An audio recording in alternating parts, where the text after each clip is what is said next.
Hello class. इस video में हम सॉल्व करेंगे डेथ ऑफ पार्टनर का एक क्वेश्चन जिसमें हम समझेंगे गुडविल से रिलेटेड कैलकुलेशन और एबनॉर्मल प्रॉफिट्स, एबनॉर्मल लॉस और नॉर्मल प्रॉफिट एंड लॉस का ट्रीटमेंट। तो चलिए शुरू करते हैं डेथ ऑफ पार्टनर का क्वेश्चन।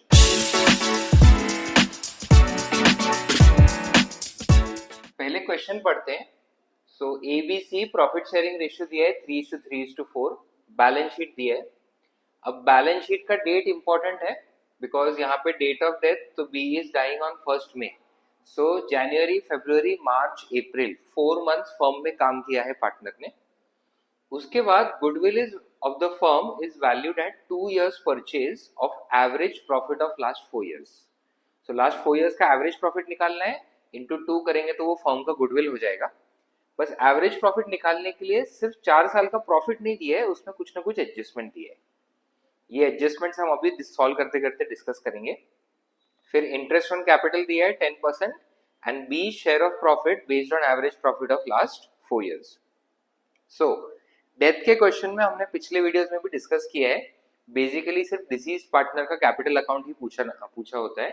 तो यहाँ पे पहले तो हमें न्यू और गेनिंग रेशियो निकालना है गुडविल डिस्ट्रीब्यूशन के लिए, उसके बाद सीधा बी का कैपिटल अकाउंट ही प्रिपेयर करेंगे। सो ओल्ड रेशियो क्वेश्चन में दिया है 3:3:4।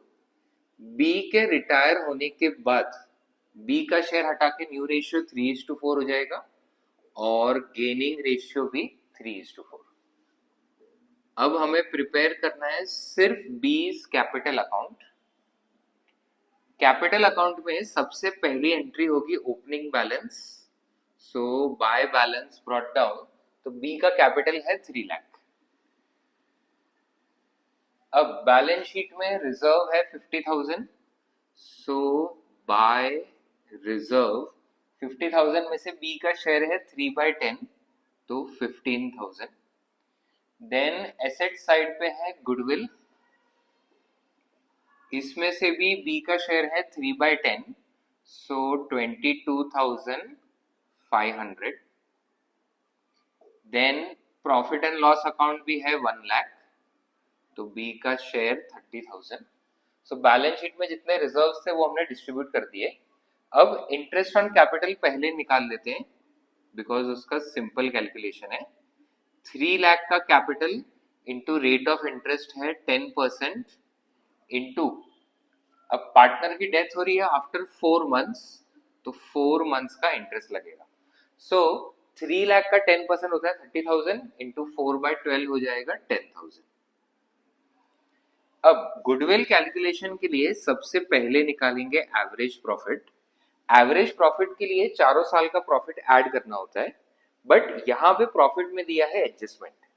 जैसे सबसे पहला प्रॉफिट है 1,20,000 इंक्लूडिंग एबनॉर्मल गेन ऑफ 20,000। अब पहले तो ये एबनॉर्मल गेन का कंसेप्ट समझते हैं, नॉर्मल और एबनॉर्मल। सो नॉर्मल गेन और नॉर्मल एक्सपेंस कुछ दिया है या नॉर्मल लॉस दिया है तो डे टू डे बिजनेस में जो होता है वही है। एबनॉर्मल गेन या एबनॉर्मल लॉस मतलब यूजुअली जो बिजनेस में नहीं होता है। सो ये जो हमारा प्रॉफिट आया है 1,20,000, वो एक एबनॉर्मल गेन की वजह से आया है 20,000। यूजुअली ये गेन हमें रिसीव नहीं होता है।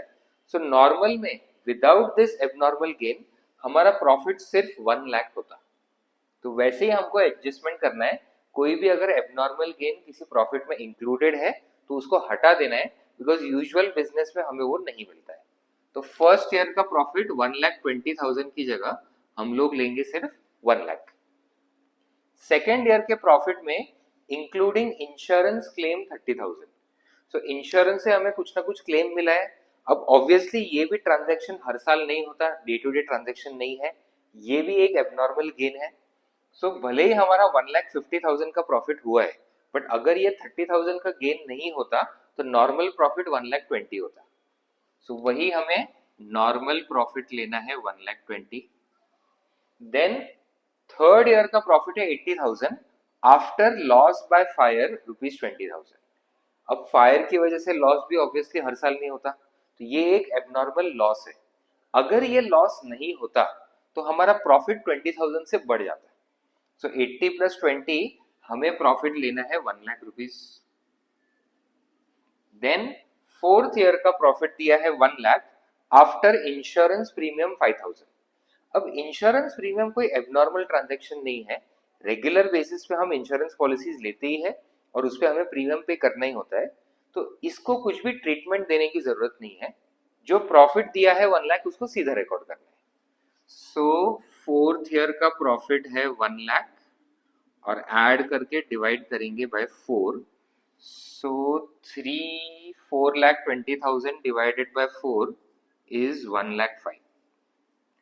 और गुडविल बोला है 2 years परचेज, मतलब 1,05,000 इंटू 2, सो गुडविल आ जाएगा 2,10,000। इसमें से हमें बी का शेयर कैलकुलेट करना है। 2,10,000 इंटू बी का शेयर है 3/10, सो 63,000। अब गुडविल के लिए हमेशा एंट्री बाय सर्वाइविंग पार्टनर्स होता है, so by as capital by sees capital. 63,000 को गेनिंग रेशियो 3:4 में डिवाइड करना है। सो 7 into 9, so 9 3s are 27, 9 4s are 36। उसके बाद बी शेयर ऑफ प्रॉफिट भी based on last 4 years profit ही है, तो लास्ट 4 years का एवरेज प्रॉफिट हमने निकाला है 1,05,000। सो बीज शेयर ऑफ प्रॉफिट निकालने के लिए वापस एवरेज प्रॉफिट लेंगे 1,05,000, जिसमें से बी का शेयर है 3/10 एंड उसने 4 months ही फर्म में काम किया, तो 4/12। So that comes to 4/12 is 1/3, then 3 and 3 cancel, so divided by 10, 10,500। Share of profit के लिए लिखते हैं बाय P&L सस्पेंस अकाउंट 10,500। इसके बाद जो बैलेंस बचेगा ये ट्रांसफर हो जाएगा बीज एग्जीक्यूटर्स अकाउंट में। सो यहाँ पे टोटल है 3 लाख 10 20 40 70 80 80 93 98 500, 3,98,500 और यहाँ पे 52,500, सो 3,46,000। सो ये हमारा क्वेश्चन कंप्लीट हुआ डेथ ऑफ पार्टनर का। इससे हमारा डेथ ऑफ पार्टनर का चैप्टर भी कंप्लीट होता है। अगले वीडियो में हम लोग शुरू करेंगे डिसोल्यूशन ऑफ फर्म।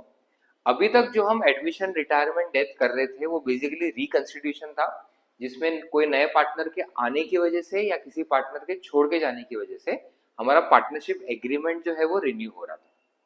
नेक्स्ट जो टॉपिक है जो हम नेक्स्ट वीडियो में लेंगे डिसोल्यूशन में, उसमें हमारा रिकंस्टिट्यूशन नहीं हो रहा है बल्कि पूरा का पूरा बिजनेस जो है वो बंद हो रहा है, और बिजनेस बंद होने पे बुक्स ऑफ अकाउंट्स कैसे क्लोज करने हैं पार्टनरशिप फर्म के, वो हम उसमें सीखेंगे।